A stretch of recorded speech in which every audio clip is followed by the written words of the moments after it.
Hello, Divine Light Activators, and welcome to Season 2 of Own Your Divine Light Show. I am Janet Miller, and I am so thrilled to have Amy Jo Goddard here today. Amy Jo has been teaching and speaking about feminism and sexuality for over 2 decades, including her TEDx talk, Owning Your Sexual Power. She is the author of Woman on Fire, 9 Elements to Wake Up Your Erotic Energy, Personal Power, and Sexual Intelligence, and co-author of the best-selling classic, Lesbian Sex Secrets for Men. Her forthcoming film, At Your Cervix, examines patient consent and bodily autonomy in gynecology and medical education, aiming to end unethical practices that harm both patients and medical students. Powerful work, Amy Jo. Welcome, Amy Jo. It's such an honor to have you here today. Oh, thank you. I'm so glad to be here. Amy Jo, as a sexual empowerment coach, you have courageously taken a stand to empower women and girls. And you state sexuality is the core of who you are, and you can't be in your full power without it. This has led you to create some powerful teachings and on owning your sexuality and how it affects the fullness of our lives. Can you tell us more about this? Well, we come from sexual energy. We all come from there. However our births happened, however our conception happened, there's no way that energy couldn't be at the core of who we are as humans. We're here in human bodies.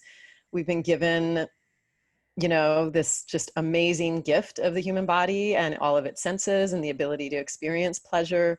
And my belief is that the most spiritual thing you can do is to fully embrace that humanness and your sexuality, and to know what it is to be fully in your human body. At the core of who we are is that generative energy, that sexual energy, that creative energy, spiritual energy. It all comes from the same well. That is the well that we draw from, and we create everything we're here to create in our lives from that place. Yeah, that's so powerful. And so many of us don't even look at that. We don't see our sexual self. I mean, we squash it down. We've been told, like I was listening to a couple of your talks, and you talked about how women are told they're shamed about sexuality. I mean, you told the story of your own youth when you were discovering who you were, and your mom, said, stop doing that. And we would hide. I would hide too when we're trying to, find our sexual self. And, guys too, they're hiding when things happen in their life. Their mothers are shaming them, And so, you're here to support us with this, and we're here to, and the show is to support people, to open them up to all these things and to help them embrace self-love, and sexuality is an important part of that. So your own journey is a sexual awakening. As a sexual awakening was not an easy one. No. Yeah. And I mean, I wouldn't be doing this work had it not been for the challenging experiences I went through. So I'm very grateful to those experiences. I'm doing what I'm meant to do in the world, as often happens. The things we go through really lead us towards our life purpose. There's very few people, I think, in the world who have not been shamed about their sexuality in some way, whether it's your body, shame around your body, its functions, how you do sex, who you're attracted to, what your desires are, your fantasies, whatever. It's like there's so many ways in which we get shamed and diminished as sexual beings. And so most of us then have the task ahead of us to unlearn that and to heal those pieces so that we can fully embrace all of who we are. And you cannot step into your full power if you don't do that. You can't sit here pushing your sexuality to the side and squashing it down, or just ignoring it and saying, I'm just not going to deal with that part, but I'm going to be powerful in all these other aspects of my life, and not have it eventually come up and, and demand your attention. So, but I think many of us, we learn silence around sexuality. We learn, through that shaming process, we learn that it's taboo, not to talk about it, keep it to yourself, figure it out yourself. And that's hard, and I think it's changing definitely in the world that we're living in now. There are more resources and more things available to people But still, people are very isolated often around their sexual issues, and everybody has sexual issues at some point in their life. Everybody needs support around this part of ourselves, just in the way we need support around our physical health and well-being, or, our fitness, or, our mind, our spiritual well-being. We spend time on these many aspects of ourselves. And this is an aspect that also deserves our attention, and actually I would say is critical that we give it attention, because it's so core to who we are. Yeah, it's absolutely critical, because so many people, and, men and women their lives are consumed by sex. They really are, in so many ways, it's almost like, because I think it's so taboo in so many ways when they grew up, that now they're consumed with it. And it leads people down a different path, which is the way you're trying to change that with what you do, with the empowering work that you're doing with women and girls. Mm-hmm. So tell us a little, you want to tell us a little about your journey, what got you here? Or are you willing to share a little? And do you think it's part of your story now, or? Yeah, I grew up in a single parent house with my dad, which was unusual in the 70s for sure. 70s and 80s. And, he was a military guy, and he was all the classic military guy things you think of. Mm-hmm. He never had a conversation with me about sex or anything of that nature. He didn't like me dating and got upset about it, but we never kind of talked about what was underneath all of that, because he didn't have the skills. He didn't have the ability to do that. And I think most parents don't. My mom, who, I did see sometimes, she, was a recovering Catholic, as she would put it. And she was very prudish about sexuality. So she also really didn't talk about it. She shamed me at a young age about, I was curious about my body. It was touching my body, and just curious about it. I tell that story in my TEDx talk. And, she shamed me just in this 2-second interaction. But it was so intense that I didn't touch my genitals except to wash them for 10 years after that. I was 8 years old when that happened. So it wasn't until I went to college and I really got support and education around sexuality. I went to 3 different high schools. I never had any sex ed. I started having sex young. I had unplanned pregnancies. I had pregnancy scares. I didn't know how my body worked. I didn't have resources. I didn't have anyone to talk to.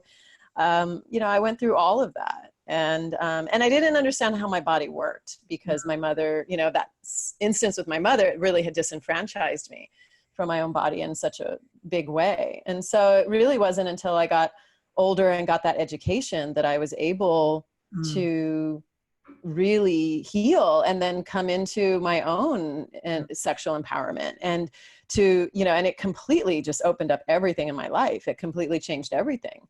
It was very, very pivotal for me what happened when I was able to finally have an orgasm, because I understood my body.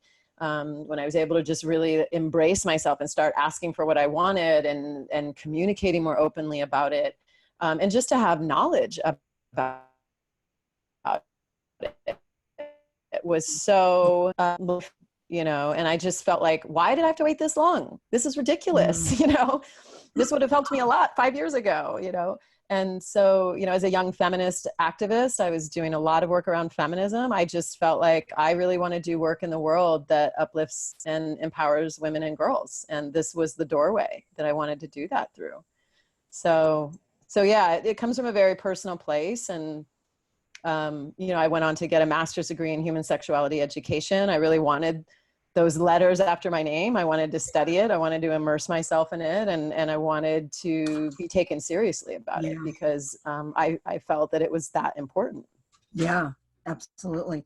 And it's amazing how our life paths lead us that way. Whatever our journey is in life, whatever our biggest hurdles are we have to get over, that seems to be the work we have to do. It's the one we kind of, either we resist or we just don't know why it's in our face so much. Why is it always happening? What's happening and why is it always there? And it's led you to this, which I think is fabulous. And, so in your sexual empowerment teachings, you teach women about, having a voice. You talk about how there's no voice for women asking questions, and men, about sexuality. I know, I had the same thing growing up. I mean, I mentioned before we got on here that my mother said, "Welcome to the women's club," when I had my period, so it was like, Like, okay, what does that mean? what is the women's club? Well, she wouldn't go into any of those detail, and she was a Catholic and all that. And, I grew up with all that. And, I just had to learn on my own 2 feet, in fact, she found my birth control pills and once and said, you're a trollop. And I'm like, well, at least I'm smart enough to have these. At least you knew to have those, which, I knew so little about birth control. Right. I only knew because, I think in school we had one sex talk in my high school. It was all Catholic. I went all Catholic schools for 12 years. And it was all girls, the high school. So it was just so crazy because it was just a whole different world. And, the enthusiasm of the women in this school were not so great. Let's put it that way. But, it was an education. I valued the education part of it. But, I think the sex ed was like so small. I mean, that might have been the only, I think I probably read about it in Life magazine about, birth control. And that's how I knew enough to, when things started happening and opening up, I had to do that for myself. But so the voice, you're bringing a voice to people. You're giving them the voice. You're saying these are things you can do. And I know that you have like steps you talked about that you can empower women. Like what kind of things do you tell people? Men, mostly women and girls, but men are involved too, because I saw that with some of your talks you do. Oh yeah. I mean, and I wrote my first book for men.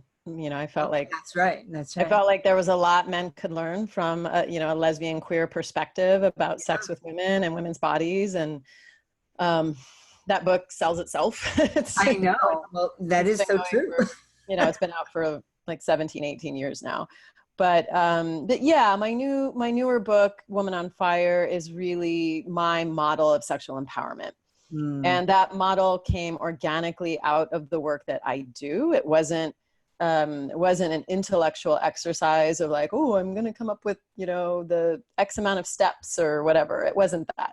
It really came organically through looking at what are the conversations that I'm having over and over with women who come wanting support and help. And, there are very clear patterns of things that everybody who I work with needs help with, and the kinds of questions people have.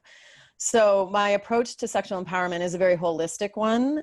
I don't think there's one doorway into our sexual empowerment. I think there are many, many doorways. And so I call them elements because it's not like a step-by-step linear process. It's really, and I say in my book, like, start in whatever chapter you want. You don't need to start at the beginning. Like, if you want to jump to the desire chapter, go to the desire chapter. If you want to, start with the emotion chapter or the play chapter, then do that. I start with voice in the book because there's always so much work women need around voice, and really, both the internal and the external voice. Like, how am I talking to myself about my sexuality, about my body, about my desire, my fantasies, and all of those things? And then how am I externalizing that? How am I able to set the boundaries I need to set, ask for the things that I want, be in my yes, be communicative, and that's really, really hard for a lot of women. Oh, yeah. I think we've been like very shut down that way. I think all humans really, from the things we were talking about earlier, that those taboos and the shame really make it hard for a lot of us, and also because there's no role models. Where do we see good examples of how to talk about sex in a positive, healthy way? We don't really see that. So there's such a need for work around that. And so I always start with that very early, and that continues throughout the work that I do with people.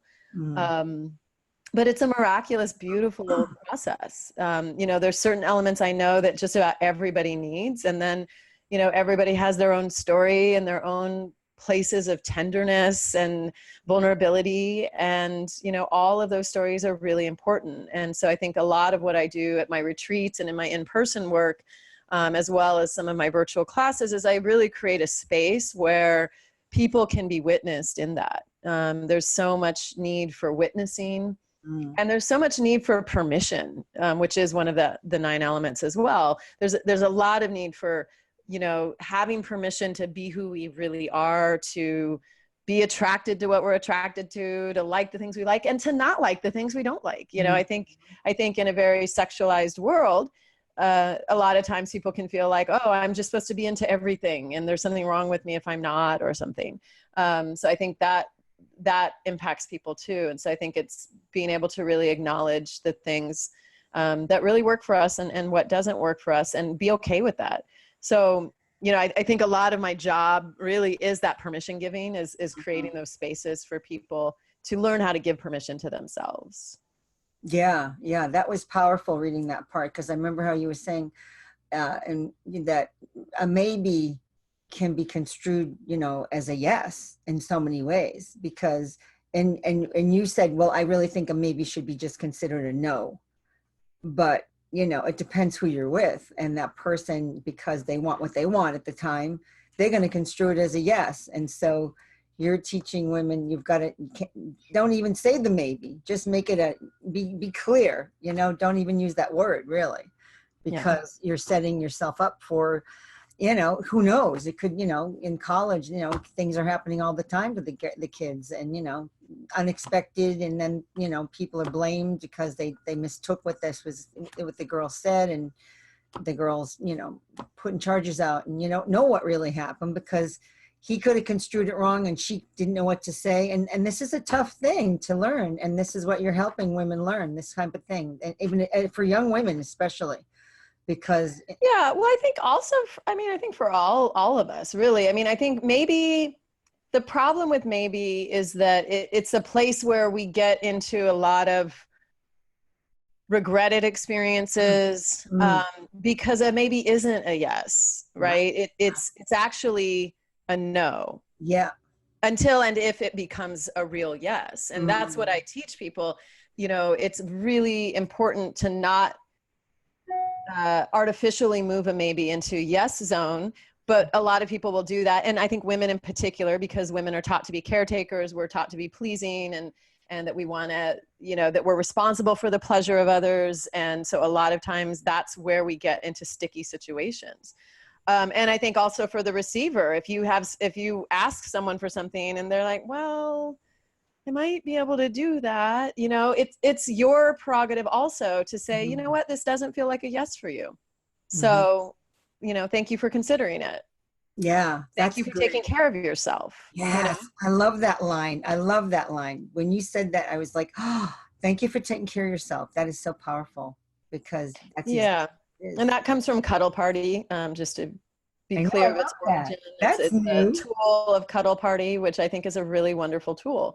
That when someone says no to you, it's actually a gift of clarity, and it's them saying yes to themselves. If they need to say no to you, they're saying yes to themselves. And so rather than going into guilting them, or everybody's feeling bad because someone couldn't do the thing, to just say, thank you for taking care of yourself, you know. And that's so healing, I think, for all of us, to be able to just own our yeses and our nos. Yeah. I And totally be okay with felt that. Yeah. I really felt the healing power from those words. I was like, wow, I've never heard that. I never thought of it that way, but how beautiful, how empowering too. Healing and yet empowering. As you're saying no to them, but yes to yourself.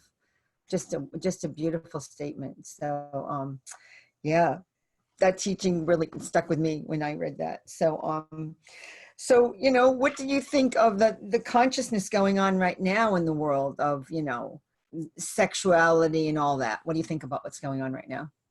In terms of what? Oh, you know, I mean, a lot of things are good going on. Things are opening up. People are, you know, people are accepting, or at least there's so much change going on with, you know, people accepting, you know, gay couples, transgender, all that going on. I mean, and you know, that's a big leap that's been happening, and it doesn't always hit everybody well, but yet it's out there, and you know, people are seeing it. It's not hidden anymore. Does that feel like, you know, you've had a role in that? Oh yeah. I mean, I've watched my field just grow so much in the over 20 years I've been in it. And, you know, and I'd like to think I helped that a little bit. Yeah. Yeah. You know, yeah, I think that there's more information about sexuality than ever. We've made huge strides around LGBT visibility and rights, and there's still a long way to go. You know, Absolutely. there's still a Absolutely. long way to go. And I think we're really looking at the way women are rising up right now and demanding that we address the problems with sexuality and with coercion and violence and, you know, sexual assault. I mean, that is very, very important that that happen. And, you know, the numbers that are always talked about are, you know, in my opinion and experience, are completely low, you know, to say, oh, 1 in 4 women are going to go through this. I mean, I hardly know any women in my life who haven't gone through some kind of sexual abuse, sexual assault, violation, whatever. You know, most of us have had that experience, and that's a problem. That's a Mhm. problem that is a baseline in our world or in our culture. Mhm. So I think Me Too has been very, very important. Yeah. Um, you know, and the work continues. You know, we're not there, but at least people are speaking up more, and some things are beginning to be addressed. And I think, you know, I would like to see people listen more and not get so defensive, but to say, wow, there's really something serious happening here, and I care about women, or I just care about people. Right. and and I want to be part of the solution and not add to the problem by being a naysayer, or like, I'm tired of hearing it and I just can't listen anymore. It's like, well, yeah, we're tired of experiencing it. So So, true. you know, it's like, I mean, what that speaks to me is that it's a very unsafe world for people Mhm. sexually, and Yeah. particularly for people with vaginas. And so, you know, what are we going to do to Mhm. change that and to make that world safer? You know, and then I think we're seeing all this stuff with the Catholic Church and all this stuff about child sexual abuse coming out, and that stuff needs to come out, you know. And when you look at something like the Catholic Church, you know, that's a systemic issue. That Mhm. is systemic. That is around the world. That is so many priests that have engaged in these problematic, you know, deeply problematic violations. And, you know, so that needs to be addressed. Those systems that are creating an environment where that can happen over and over again need to be addressed in a very big way. So I think, you know, there's a lot of people working towards solutions, and I think all of us need to care and listen Mhm. more and be open to what might be solutions, you know. And it starts with you. It starts with each and every one of us Yes. listening better in our personal relationships, you know, acknowledging that a maybe is actually a no, and helping someone say no if they're having a hard time doing that. Getting clear about our own wants and desires and our own bodies and needs, you know. I mean, all of that is very powerful, and it's a part of the tapestry of what is needed. Yeah, yeah, it's those are powerful statements, and yeah, I feel like we need to be aware, and we need to keep our minds open, because you know we're all talking about, you know, coming from a heart-centered place and the world becoming one, and it all starts here. You have to start here on this, you know, with what's going on, you know, at the grassroots, that these are the things that are happening to people, and this is where we have to start the healing process right here, and to just, you know, we are, you know, we're all allowed to have the lives that we're allowed to have. And we've, you know, we've all created the lives we've chosen to create. And so we're creators. So, you know, I'm learning, you know, I've been hearing more and more how we're all creators, and creators meaning that we're all aspects of source and creator, you know, the creator energy. And so being a creator, we have created things in our life that has brought us the lessons that bring us to these understandings, and also to our paths in life that we're here to work on, help people through. And it's a powerful energy. So this is what you're doing, you know, you're helping people awaken to these new ideas. And so what do you think about that idea of creators? Do you think that's true? What's true about About creators? people being all creators in their lives, and that they, you know, they are creating what's going on in their life, like that things start happening in their lives, and you know, and that's, you know, it's part of something we were in, like, called leadership. You learn how you're responsible for so much in your life. And to make it a different word, creator, you're creating it because, you know, that's part of the God energy and the God experience that we're brought in to have, you know, source experience. So we're an experience of source in form on the earth. And being creators, we come in all shapes and forms, and we bring all kinds of experience to humanity and learnings. And Absolutely. Well, I mean, I think every human is meant to create something. I think we're all meant to create something. And, you know, sadly, some people create destruction. That's what they choose to use that energy for. But we are here as creative beings. And again, that goes back to our sexual energy. Your sexual energy is the most creative energy there is in the world, right? absolutely. And you can take two cells and you can make an entire human being. Yeah. And So- we don't all use it for that. I have not had children, but right. but we can, like, that's the power of that energy and that part of ourselves. And so we all get to choose how we want to use that energy and what we want to direct it towards.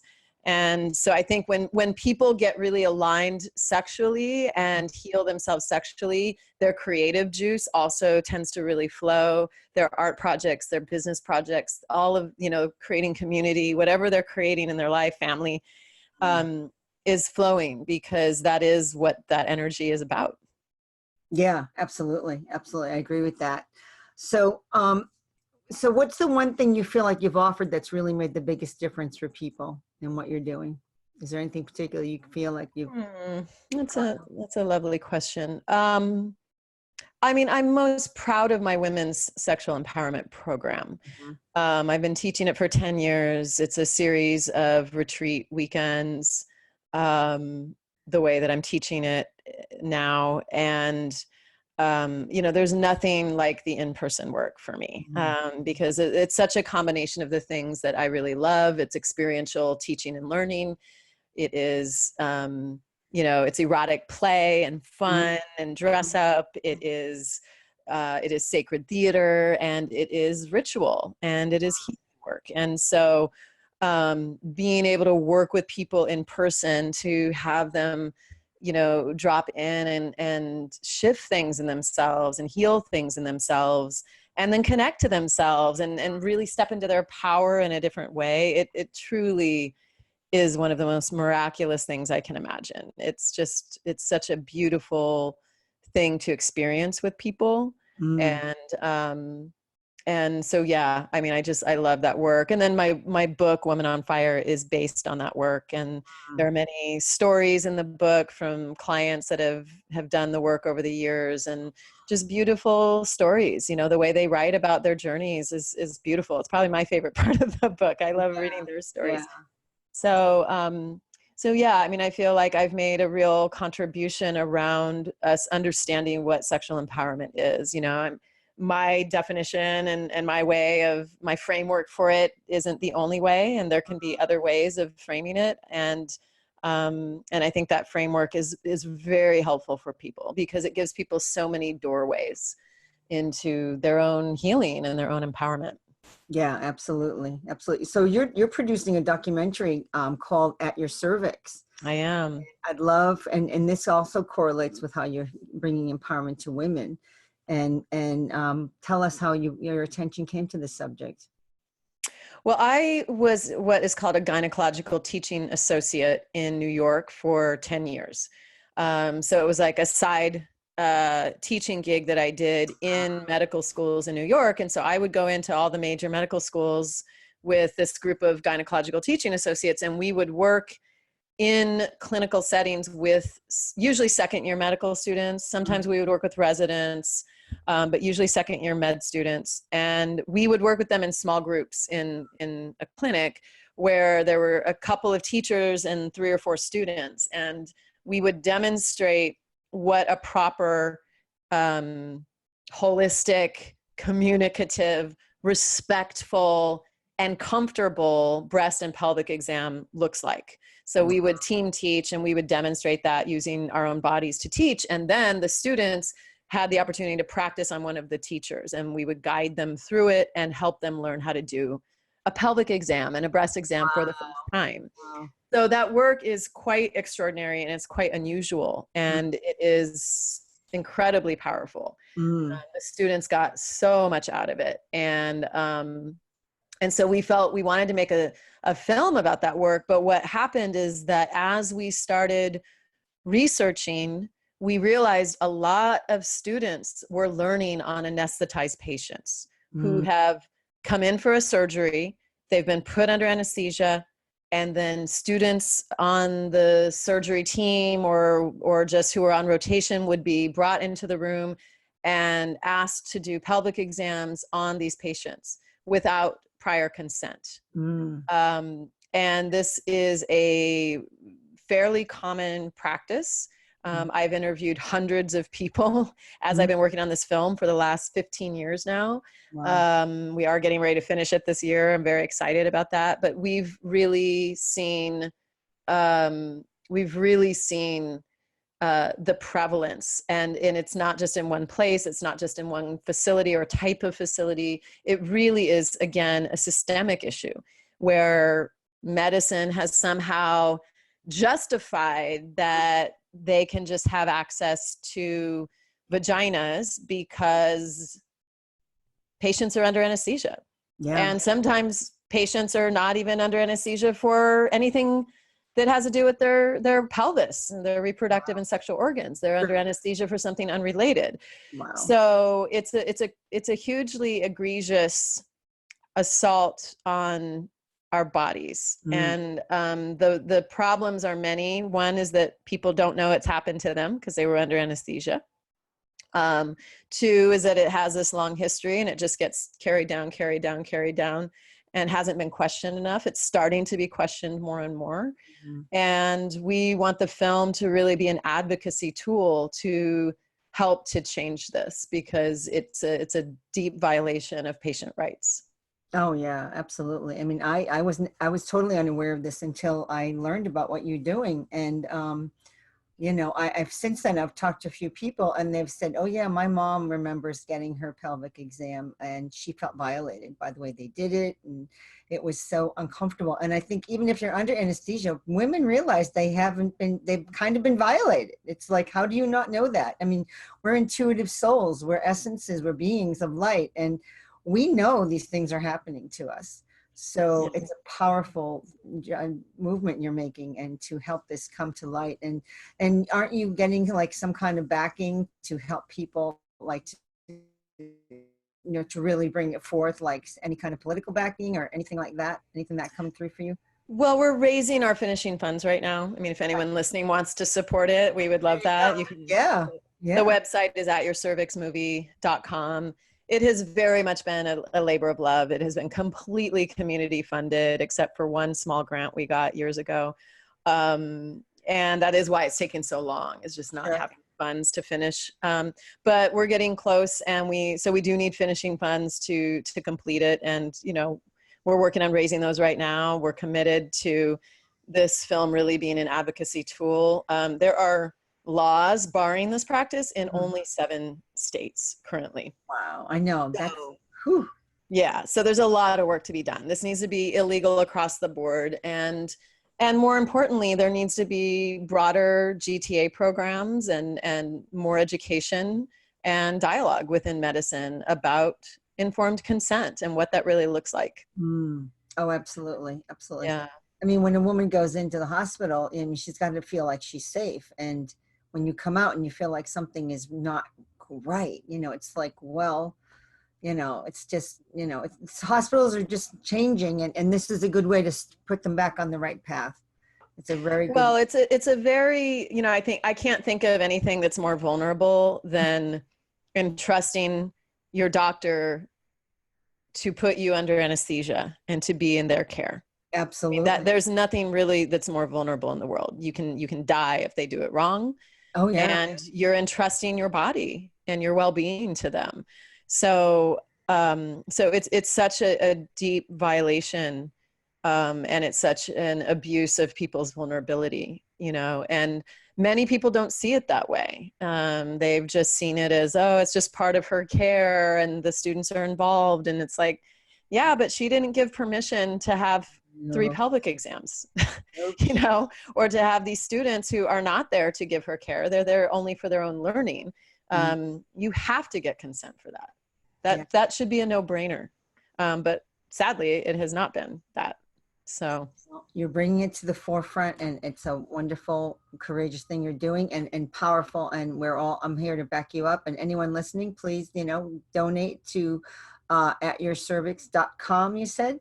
At yourcervixmovie.com. At yourcervixmovie.com. Yeah. Fantastic. Thank you so much for that. Yeah, So thanks for asking about it. yeah, it's so important for women to be aware. I mean, it's, and anyone who's in getting surgery. I mean, they're now being much more careful, but this is a very, very important thing to do. So my other question is, do you have any messages for our audience in this year? Like, what do you think you can tell people that you feel they need to know? Is there anything particular?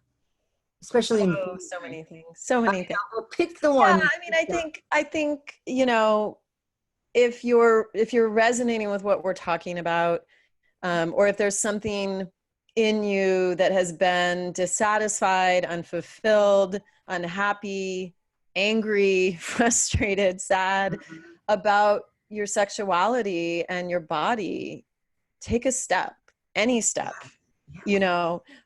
decide that it's important enough that it deserves your attention, because it will keep nipping at you. It will keep doing that until you address it. And I think life is too short to not be in our pleasure and in our joy, and in the ecstasy of our human bodies. We are meant to experience that.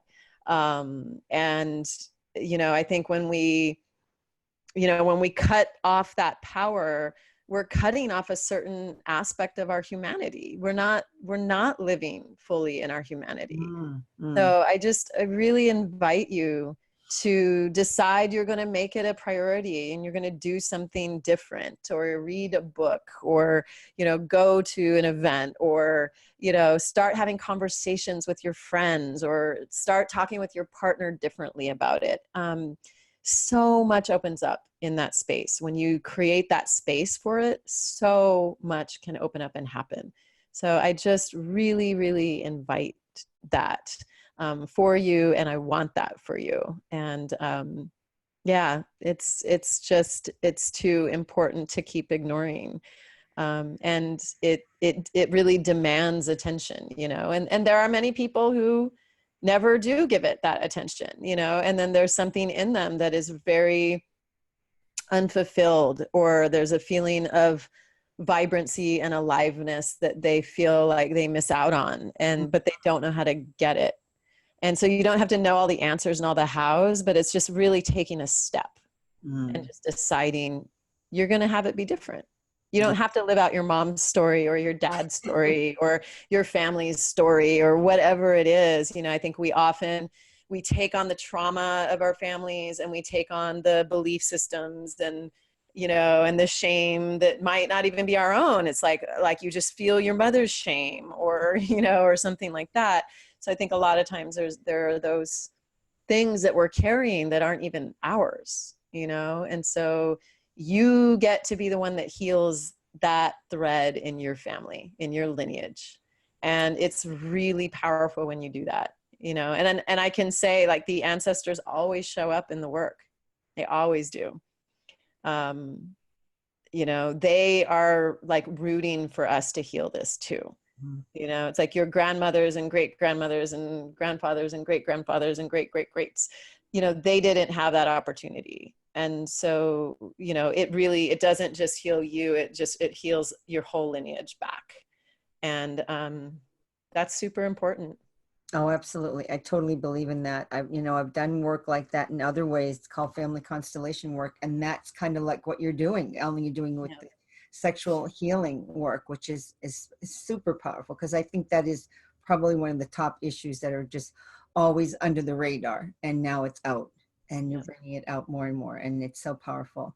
So thank you so much. So I know you have a gift to offer, and then you also have something else. So would you like to tell us about it? Yeah, there's a couple of things that might be of interest for people. If you are interested in learning more about the 9 elements, obviously you can get the book, Woman on Fire. It's easily available. If you want to get a little download of the 9 elements, just a little quick PDF, you can just go to my website, amyjogoddard.com/9 elements. 9, the number, 9 elements. And so that's just something that could be really helpful just to get you maybe thinking about like, well, what is a first step, or what is the first doorway for me? So, so I just really invite you to download that if it resonates. Definitely, you know, I think the book is super helpful for people.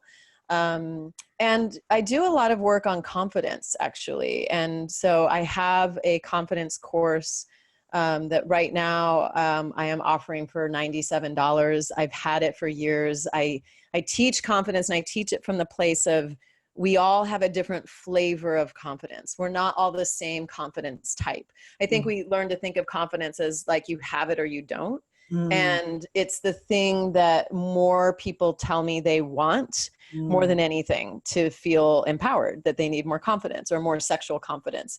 So I developed a whole body of work 7 or 8 years ago around confidence. And it's just helped thousands of people over the years. So, so if you want to check that out, it's a bit.ly. If you just go to, you know, bit.ly and then /ultimate confidence, you'll find that course. So I would love to support you. There's lots of other resources on my website, and there's lots of free things if you want to join my mailing list and, you know, get love letters and resources. I do that weekly and have a really vibrant community, and I'd love to have you be a part of it. Yeah, it sounds powerful. And just tell me a little bit, what's a cuddle party? Because you mentioned that before, and I wanted to hear, what's a cuddle party? Well, Cuddle Party, it's a movement to have parties where people can get affection and touch without any sexual expectation, or it's a non-sexual environment. And so 2 colleagues and friends of mine, Reed Mihalko and Marcia Baginski, created Cuddle Party years ago. Okay. And so Cuddle Parties happen all over the place. And it's an opportunity, and people like will wear pajamas, you know, or things, and literally just come and just get to snuggle and hang out and have touch without it being a sexual thing. And it's really powerful. And there's just many tenets of Cuddle Party that I think are really helpful for all things in life. Like maybe is a no. Yeah, absolutely. That is the powerful word. That alone, I think, is my huge takeaway. That's a great learning for me. So I'm going to thank you all, the audience, for tuning in and listening. And I would love you to all to share, you know, any aha moments you've had, any comments you have about our talk today. Amy Jo brought us so much wonderful enlightenment on subjects that I was not totally aware of before. And I hope you've gotten some new information. And I answer all my emails personally. So I have in the last show, and you totally answer, you sent me many emails, and it was really powerful. And I enjoyed answering, and we've connected in many ways, many of you. And Amy Jo will wonderfully want to connect with you as well. I'll make sure she knows if there's any connections there, or she'll have a link to share with you as well. And so we just ask you to just email us and tell us how you like the show.